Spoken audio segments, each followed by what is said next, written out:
GCPIT, Regional Director at Global Village Connection GVC, and is one of the founding members of Women in Indian Social Entrepreneurs Network WISEN, and the topic on which she will be sharing her valuable insights is circular fashion, upcycling for sustainable economic development and responsible consumption. Over to you, Ms. Parikh. Hello, good morning, good afternoon to wonderful my friends and all the greenpreneurs. Thank you, and thank you GCPIT for giving this opportunity, and this is a really wonderful platform to connect with like-minded people, share knowledge and network and so many things. Yeah, thank you so much. So today I'm going to talk about the circular fashion and upcycling of a sustainable economical development and responsible consumptions. So we all know the fashion industry is the one of the largest industry in the world, employing millions of the people and generating millions of the dollars in revenue. Fashion industry is a huge. It is the world's third largest manufacturing sector, contributing to the, I can say, $2.4 trillion to global economy, and over 150 billion articles of the clothing are produced each year. Fashion employs more than 300 millions of people across its global value chain. And it is the sixth, we can say it is a sixth world workforce. Unfortunately, the industry also has a significant impact on the environment and is responsible for a large percentage of global greenhouse gases, emissions, water consumptions, and waste. We know fashion actually means to make a human beautiful, but it is actually making the earth ugly. Fashion industry is responsible for up to the 8% of world's green gas emissions, more than all international flights and maritime shippings. Combining, it consumes 215 trillion of water a year and accounts of 9% of the microplastics found in our oceans. For the majority of the worker and conditions are dangerous and exploitative. Fashion industry needs urgent makeover. So let's all together work towards that. It's a time to rethink stage of a fashion industry and ecosystem. From how we can source the textile. So in a value chain, we need to decide how from how we source the textile and manufacture the garment to how we buy them and dispose of them. Sustainable fashions requires mitigations, a manifest approach that addresses environmental and social issues throughout the fashion supply chain by incorporating sustainable material sourcing, circular economical principles, ethical labor practices, innovation, educations, consumer, and of course the collaborations, SDGs 17. We can mitigate the negative impact of fashion on the environment and society, creating a more sustainable and responsible fashions. We all know during the value chain from sourcing to the circularity to everywhere there is a challenge for climate challenges poses a significant threat to our planet and in the community and planet and communities. Within the fashion and textile industry, one of the major contributes to environmental degradations. However, by implementing upcycling textile strategies, we can mitigate the risk association with the climate changes while creating sustainable solutions that helps community thrive and optimize resource usages. One of the solution to this problem is adoptions of the circular fashions principle and upcyclings. So today I'm going to talk more about the upcycling as I'm the founder of the brand Banco Janko, who focuses on the sustainable fashion upcycling of the textile pre-consumer offcut from the manufacturing units. So we all know during the manufacturing process, 15% of the textiles goes to the landfill. That is maybe the offcut, side cut, or the some minor mistakes in the fabric. So that goes to the landfill and it creates a lots of harm. So let me tell you about little bit about the Banco Janko. Banco Janko, I'm the founder of the Banco Janko. It works on a pre-consumer textile and also empower the women in the channels. So we train the women and provide the work to make the fabrics from the scraps, and then we convert it into the different products.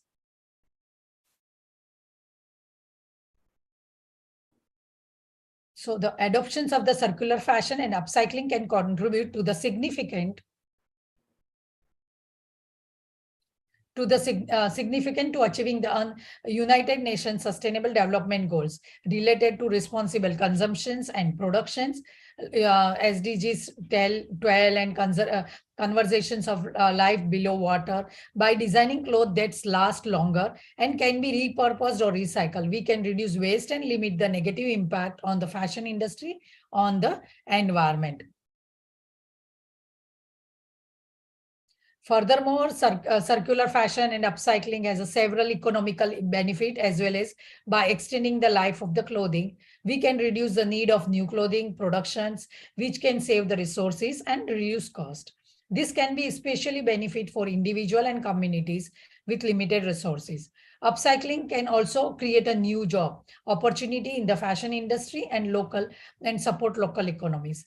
The fashion industries has a critical role to play in promoting sustainable economical development. As a social, we need to work together to create a more circular and sustainable fashion ecosystem. The industry need to embrace circular fashion principle and invest in innovative technology business model that promote sustainability.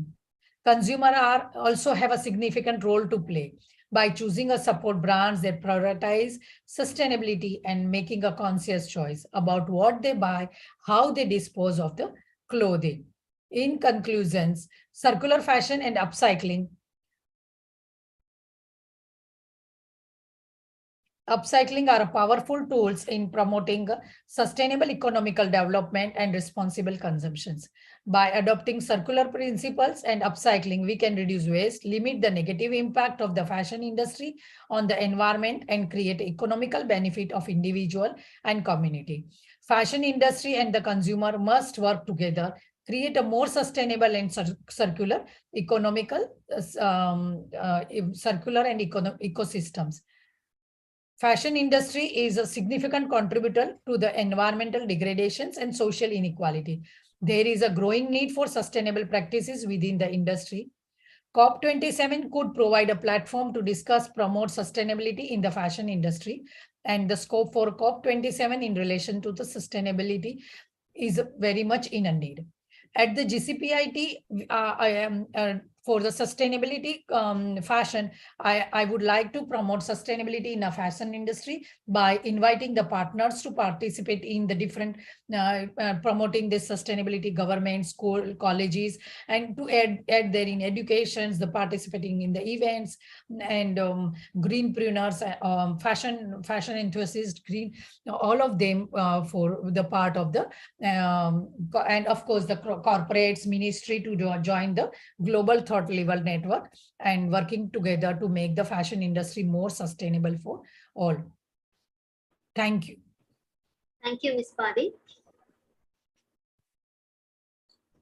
So our next speaker is Mr. Olusoji Amusan, MD of Evo Glory Limited, Nigeria. He is an expert with a wide range of distribution network, multi-user FMCG, and innovative flexible marketing process. A Nigeria-based license to export and import of FMCG brands with Africa and its consequences. Started in the year 2006, he established his company Emu Glory Limited.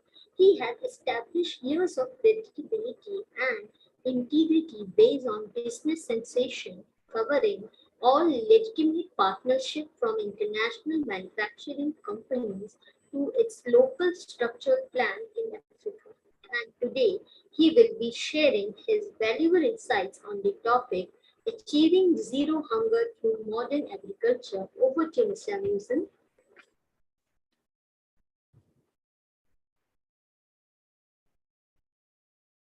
Mr. Amusan, can you please?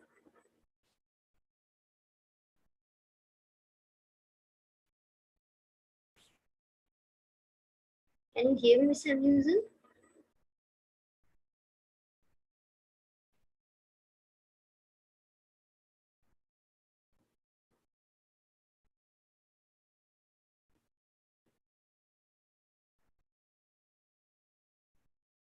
Mr. Amusan, can you hear me?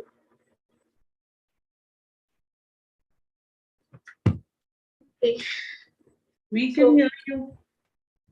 he's not replying, so I will move ahead. So our next speaker is Ms. Monisha Sengupta, Sales Director, EuroSwift, Middle East and India. Ms. Sengupta is an Executive Director, Sales Lead Generation and Training with over 15 years of experience in various industries.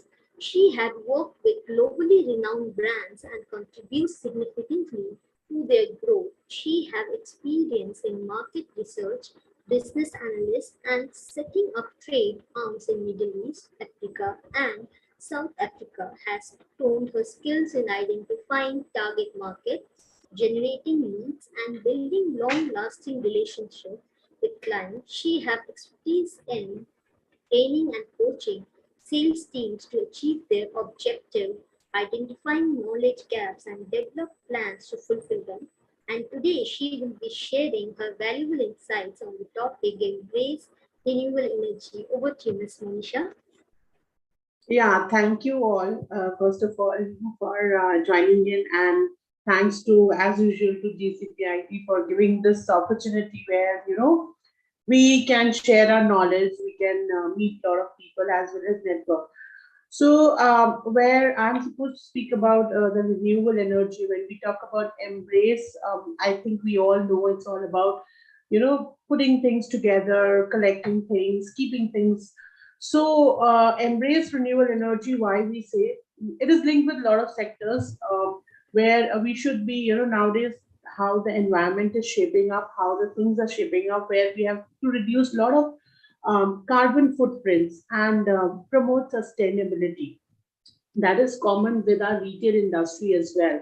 So we try to use more of solar things. We try to use more of hydroelectronic power and more of things which are of natural resources.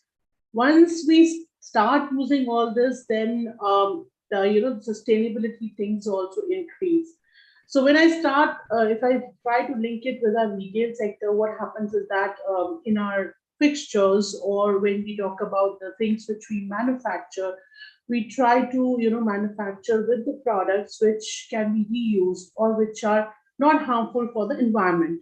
So that is our target. Even nowadays in retail, the technology is being made in such a way that it is employment, it is in environment centric, where the environment is a priority, as well as the similar things are not only the products which we use, as well as if you talk about the manufacturing unit, we have our manufacturing, we try to use the factories wherever we try to use the machinery which are not creating pollution, or a lot of factories which has all solar energy, all the energy, so that whatever is happening, it is all environment friendly. So the minimum, harmfulness which we can cause to the environment. So why we say that this environment thing has to be kept in mind, or we have to use renewable, because these are the energy which can be used again and again. If you talk about renewable energy, it's all sun, water, wind, air, and which can be used by any factory, which can be used by any product. So it is very important, because how nowadays the environment change, which we can observe everywhere, every part of the country is facing it. It is all because of the pollution which has been, being created, and mostly it can be a water pollution, it can be an air pollution. Any which ways, there is a lot of factories or a lot of people who are contributing.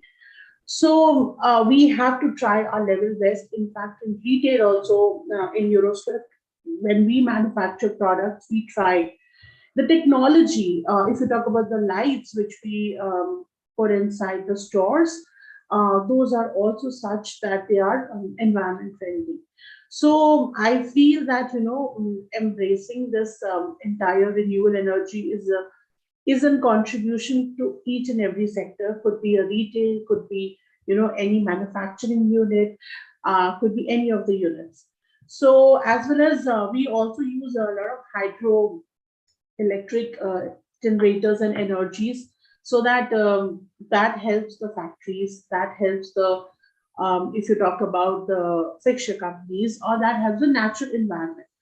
So it is interlinked with all, and the major contribution or the major step has to be taken by us, because if we don't do that, it is not far off when the entire environment goes for a toss. And I think we all can feel that every part of the country is affected by the climatical change nowadays. So a little bit of contribution of this can make a lot of difference. So this is what I would like to talk about, and thanks a lot, Ananya.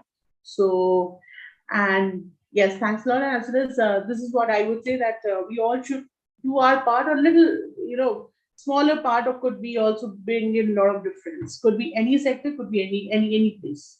Thank you. Thank you, Isha. Thank you so Thank you. much. So, once again, I would like to call Mr. Olusoji Amusan, MD of Imade Limited, Nigeria. He is an expert with a wide range of distribution network, multi-user FMCG, and innovative flexible marketing process, a Nigeria-based license to export and import of FMCG brands with Africa and its constituency. Started in the year 2006, he established his company Emo Glory Limited. He has established years of credibility and integrity based on business sensation, covering all legitimate partnership from international manufacturing companies to its. Ananya, sorry to Yes, disturb you. You can go sure. move to the next speaker. So he has got dropped. Okay. Oh, sorry. He messaged me that he'll be joining. Okay, thank you. So I would like to call our next speaker is Ms. Isha Sharma, founder, Triambak and Geotech India. Triambak is an intellectual property firm and Beargrot is a full-service law firm. She has done her master's in technology and master's in law, along with some certifications in Six Sigma and digital marketing. She provides legal services in India and around the globe. She has 500 plus clients, has done 2,500 plus projects and 100 plus trainings, along with some 20 plus awards in the legal and entrepreneurship field. And today she will be sharing her knowledge on the topic data rights and human rights. Over to you, Ms. Isha. Thank you again. Thank you, Nana and Santosh, for inviting me. It is certainly my pleasure to be able to talk among such eminent speakers across the globe. So I believe that this is going to be a very great platform for sharing whatever limited knowledge we all have in our respective domains and might be able to contribute it in a certain direction. So I will be speaking on data rights as human rights. So if I'm allowed, can I share my presentation? Yes, please. Okay, thank you. Let me know if you see that. Yes. Okay, great. So as the topic suggests, which is kind of pretty dominant during the digital era. So currently, most of us, even this session is being going on by the virtual means. So we believe that data security is one of the most prominent and promising fields that needs to be taken care of, because there can be a lot of breach which can happen, and otherwise also it might be detrimental to the concerned person whose breach is going to happen. So first of all, we'll try to understand what all data includes, what are the rights that are globally governed and protected in different countries. We'll try to restrict some sessions on the Indian law, and then how to protect your data. So there can be some measures that you can take on day-to-day basis so that you can actually safeguard your own information that you're going to disclose to most of the people. So basically, data rights and human rights are closely connected. So the right to privacy, for example, is a fundamental right, and data rights are a way of protecting that right in digital age. So as the time progresses, we have to link certain laws with each other. So because the digitization is so global in nature, nowadays we have to kind of attach different laws to be able to safeguard and kind of get certain reliefs in certain direction. So considering the right to privacy is actually a fundamental right, and we can directly link it to the data. So what does data right include? So before that, any data about your name, about your, I would say, age, about your bank details, about your credentials, including your identity card, your mother, father name, or anything which is a privacy data is covered under the data law. So now what we're trying to say is that what all data right gives you. So right to access. So whenever there is a personal data, you are allowed to access your own data wherever you have reflected it. Then right to rectification. If there are any changes that inaccuracies in the data, then you have the right to actually rectify that data. Data to erase. Certain under certain circumstances, if there is anything where you would like to delete that personal data, you have the right to do that. Right of data portability. So if you want to shift your personal data to another organization, you have that right. Like, for example, what we do in our insurance portability or in our network portability. So there also you have that right. Right to be informed. So basically the user has the right to be informed about how the sites or the portals are going to use their data. So if I talk about certain social media platforms like Facebook, Twitter, LinkedIn, and so on, so whenever we log into those websites, there are certain terms and conditions and privacy policy which explicitly writes that how are they going to utilize your data. And once you log into that particular portal, you are kind of agreeing to those terms and conditions and privacy policy. So basically there is an agreement between two parties where you agree that, okay, fine, you're allowed to use my data. So if you go and read to Facebook terms and conditions, you will be surprised to see that how they can actually utilize your data, right? Then right to restrict to processing, you can actually limit your data. So how the Facebook is coming with a counter agreement or that they are not kind of utilizing the directly data rights is by the fact that they give you certain limitation rights as well. So now it is up to you to limit the accessibility of the data. So if you're putting a picture and then you are restricting it to your friends, if you're restricting it to a family or to one member, then you have that right. So Facebook is relying on those aspects to be countering to your data breach. So that way, whenever you go to any platform, not only the social media, any platform where you share your information, it can be for getting insurances, it can be hospitals, it can be getting a subscription of a software, wherever you are providing your data, please try and read the terms and conditions, because whosoever is fetching your data will be utilizing it for some or the other purpose. So it's up to you whether you want to go ahead to do that or not. So data rights, as we discussed, are human rights. We are just trying to attach these two things. So in 2018, United Nations General Assembly adopted the resolution on right to privacy in digital age, so which recognizes the importance of protecting the right to privacy, personal data as a fundamental human right, as we discussed. So data rights are now the new era of concern, as it is increasingly recognized as an important component of human rights in the digital age. Then there are certain laws which are governing data privacy. So if we talk about US, it is a very, I would say, stringent and compliant when it comes to data protection. So they have General Data Protection, California Consumer Privacy Act, they have Healthcare Insurance Profitability Accountability Act, they have Electronic Communication Privacy Act. So where all the information that is being fetched by anybody needs to be protected, and it needs to have a consent from the user as well. Then in certain countries like Europe, there is a general data protection regulation. So I would say developed countries are pretty sorted that way, and the developing countries are trying to adapt to the data privacy regulations, and India is being one of them. So coming to India, according to the Constitution of India says that Article 21 is right to privacy, so which is a fundamental right, directly linking it to the data privacy. Then we have Information Technology Act, which is primarily a law governing electronic transactions and data protection. So whatever happens through the electronic means is actually governed by the Information Technology Act.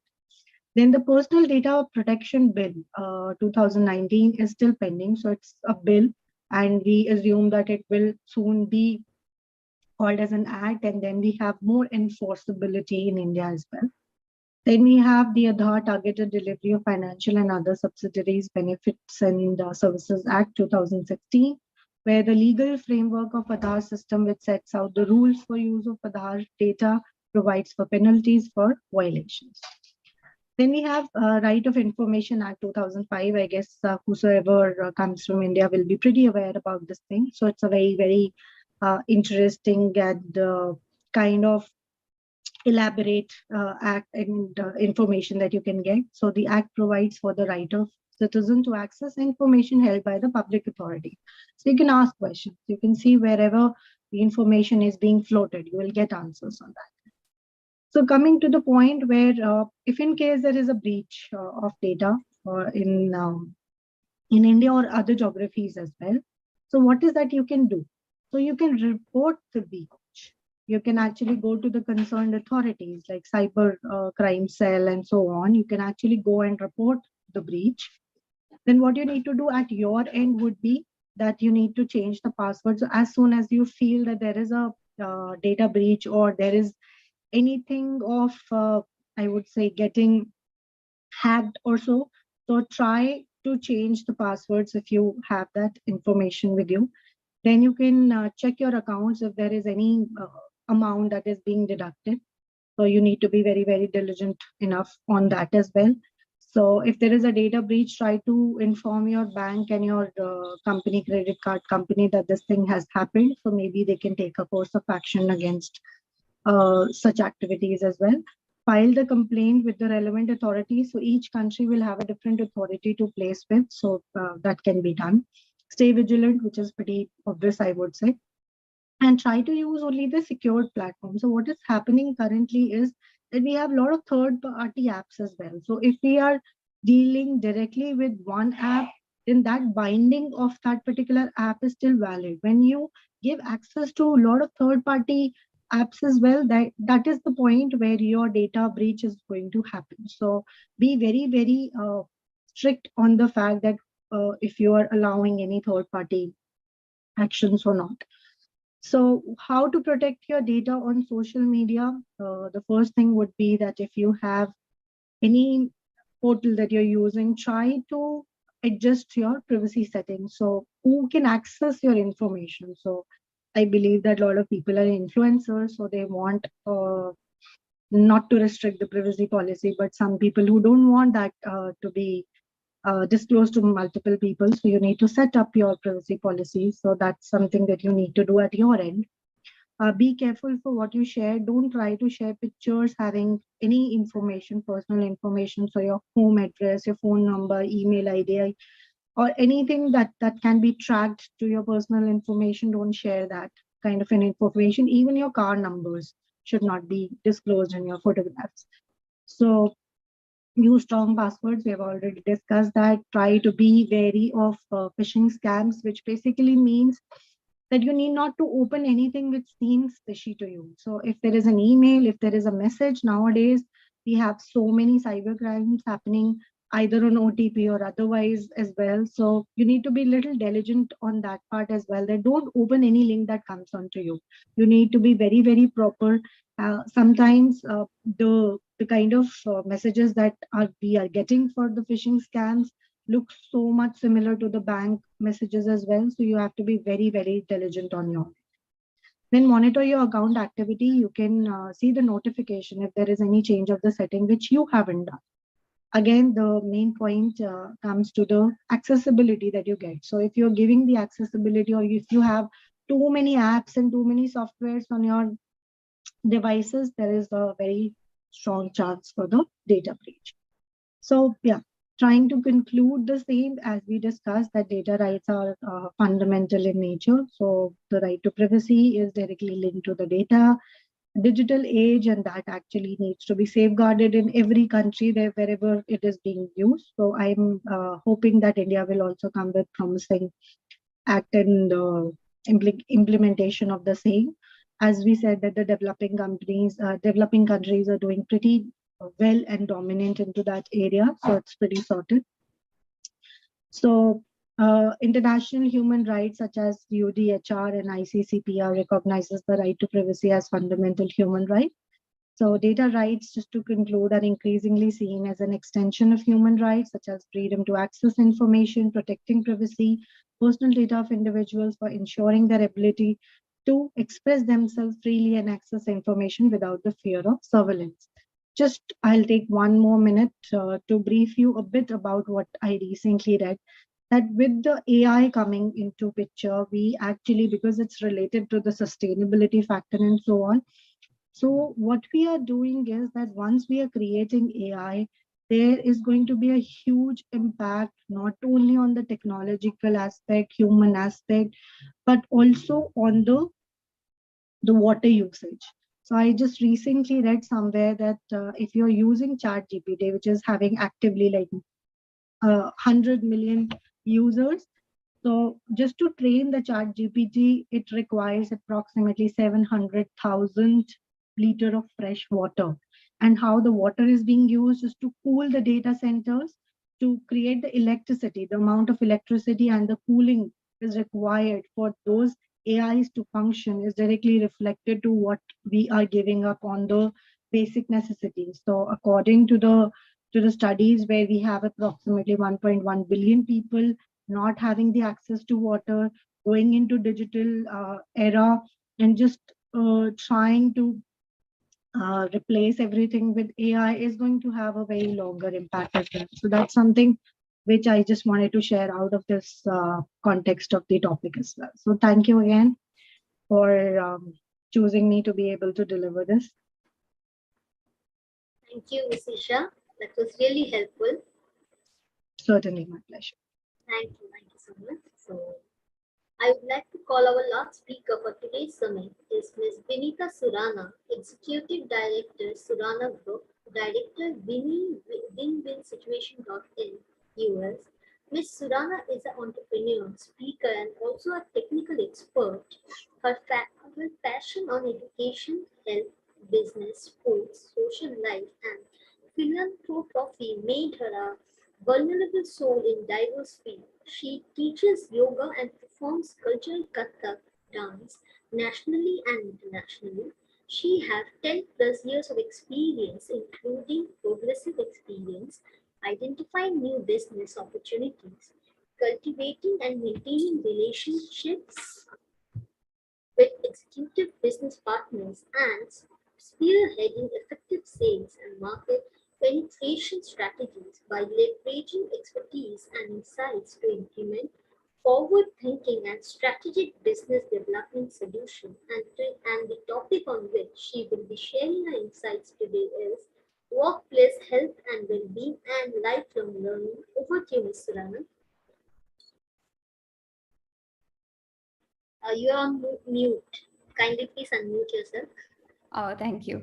Thank you so much, Ananya, for that introduction. And thank you, Santosh, for the opportunity. Very happy to be here amongst all the respected dignitaries, fellow speakers, and the GCPIT organization. So I would like to start by saying that make yourself priority, put yourself on top of every to-do list, and everything else will fall into place. The only way you can fully be present for others when you've fully taken care of yourself. When you honor yourself, you can then honor others. And the first step towards that is a fit mind, a fit body, and a healthy, harmonious workplace. Each day is an opportunity to improve yourself, your life, and make the most out of it by helping others around you. So a little bit about me. Currently, I'm heading the strategy and operations at the Surana Group, and we have 3 public listed companies, mainly in the fields of solar energy, real estate, and copper as a metal. My latest venture, it actually came out of COVID because our employees were suffering a lot, and not only our employees, I think the industry itself was going through a lot of uncertainty and turmoil. So it's called Win-Win. So my coaching company is called Win-Win Situation, where I groom individuals to believe in themselves, manage uncertainties, look at their blind spots, and reach their highest potentials. Most of my work deals with the mindset of a person and how we can decode what's blocking you and dissolve those blocks with using tools, techniques, and counseling sessions. So each and every person over here, and even you as leaders, so each and every person in your company is a very special, and they have dreams, aspirations. And what happens when life gets in the way? There are times when things don't go according to you. So whether it's your physical health or whether it's your mental health, each one of us at some point have either suffered the physical health challenge and the mental health challenge, and sometimes they come together.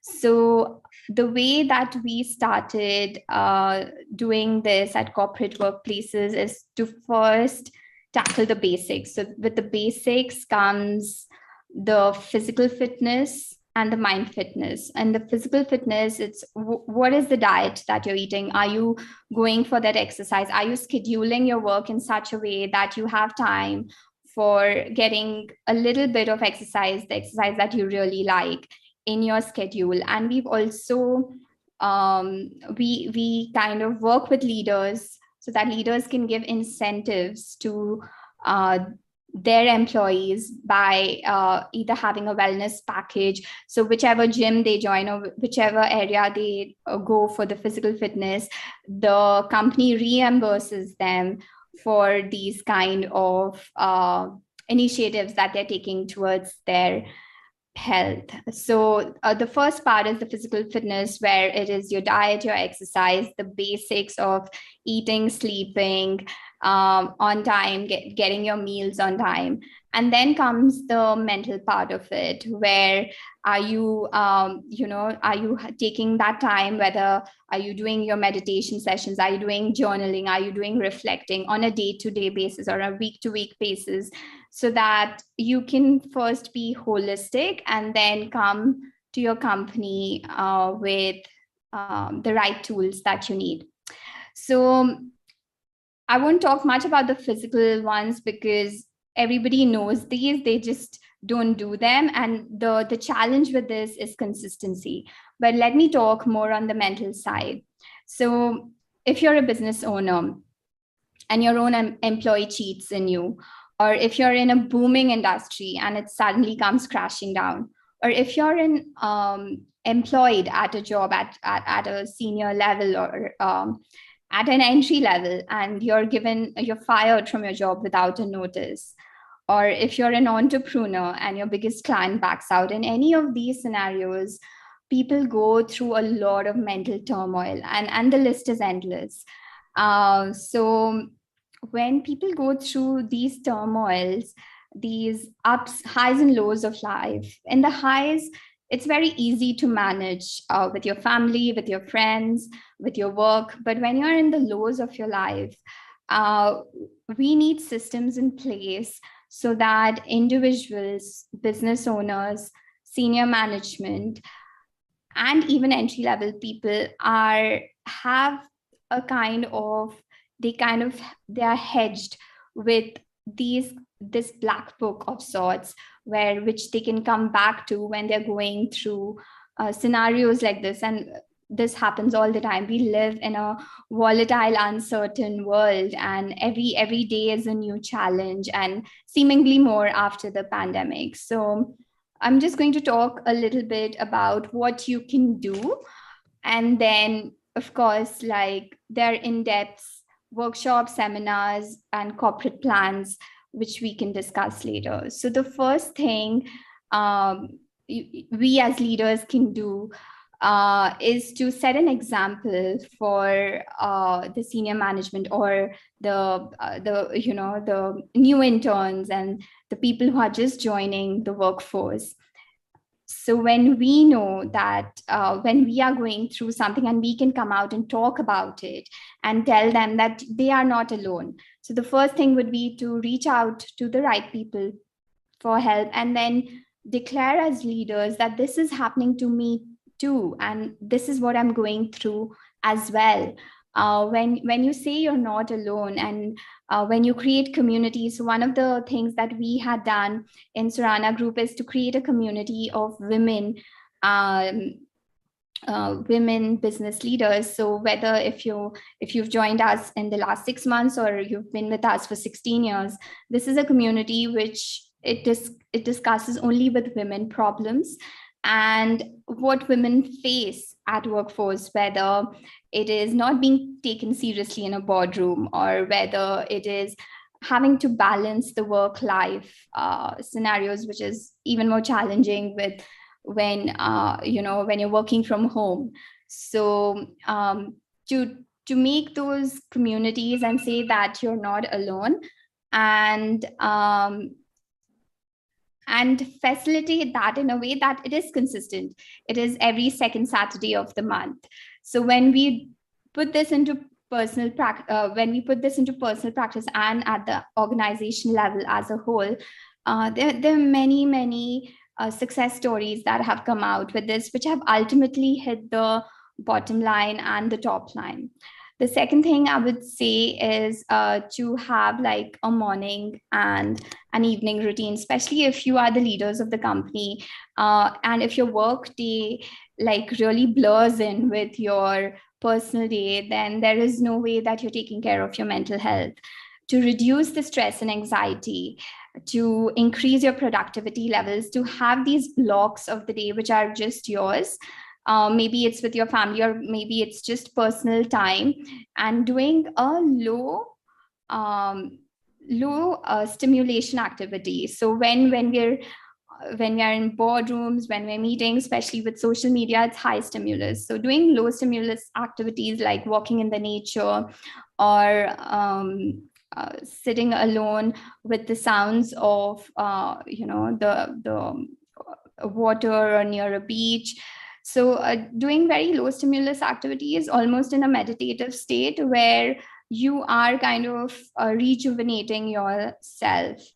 And this doesn't mean that I take a yearly vacation to a spa. This means that in every day you have these small practices where you can enhance your overall being. The third thing that I want to talk about is, suppose you have had something very unexpected in your life and you're going through disappointment. Do not place the goal so high that you get even more disappointment. What do I mean by that? Suppose if the doctors just announced to you a health challenge or a health condition, that is not the best time for you to schedule 1 hour at the gym or to go for a marathon. You need to accept what is happening with you. You need to, and as leaders, if we can have like places or people in HR where the other employees can come and talk to them, like this is what has happened to us, and get some people on board who can guide them through that process, that'll be great. But for anyone who's listening here, to take baby steps, to say like this is not the time to just go all out, but having the right amount of push, just that little amount every day, have daily goals, and then make them better. And the last thing I would like to say is, if you've fallen 10 times, you need to get up the 11th. And we need to create systems where we not only reward success, but we also reward taking a risk. We also reward trying out something new and failing at it. So if we can do that as a community, as a company, as having the culture of the company like that, then people will not quit when they fail, but they will look at it as a small blip and go on moving forward. Now, for the second part of my topic, which is lifelong learning, I think this has been the major impact in my life, at least. So I do have a dual master's. I have done my master's in science and then an MBA. But when I mean lifelong learning, I don't mean like these degrees that people have, which are helpful and they are at their place. I mean that what can you do on a daily, weekly, monthly basis to add to you? So one of the things that is very easy, it's a low hanging fruit, is being inspired by people who you really admire. When you listen to a podcast of a broke person who is now running a multi-million-dollar business, or a homeless person who's now a world-class singer, you instantly give your brain the message that if they can do it, why not me? And when you listen, read, consume, watch videos, as much as success and their failure stories and how they've bounced back, that is the basis of lifelong learning. You can learn from a waiter at a restaurant to the person who's going to give you a Michelin 7-star meal. So a range of people that you can learn from. I also believe that children are a really good way that you can learn things from. And every time I have done something where I have coached, I have taught, I think in that room, the biggest lessons that anyone has learned has been me. So a way of giving back is also a way of receiving. And the second point towards lifelong learning, and especially this is a lot for women, is especially if you're not from the finance field, that know your finances. Read, go to workshops, meet the right people. If you really admire someone, reach out to them and ask them, how are they managing their finances? What are the ways that you can invest and make your money grow? How can you let go of your sunk losses? So these two things are very, very important, I feel, for lifelong learning. And have targets, have a dream home, have a dream car. Use these financial targets to remind yourself every day that why you want to work harder, why you want to be more innovative, and how can you generate these revenues. I'd like to leave you with this thought that the days that you don't feel like showing up to the gym, to that business meeting, or showing up for your family are the days that when you need to show up the most. It's the little things that add to big victories. Consistency is the key, and there are no shortcuts to success. And hope that all of you, when you have a chance to choose, that you will choose the pain of discipline over the pain of regret. Thank you. Thank you, Ms. Surana. Thank you so much. Thank you all for participating in this knowledge sharing Global Founders Council Summit. Special thanks to all the speakers who have shared their valuable insights with us today. With this, we come to an end for today's summit. We will meet again on 13th May 2023 with all new speakers. Once again, I would like to say thank you to all who have joined us from the entire GCPIT team. Thank you so much.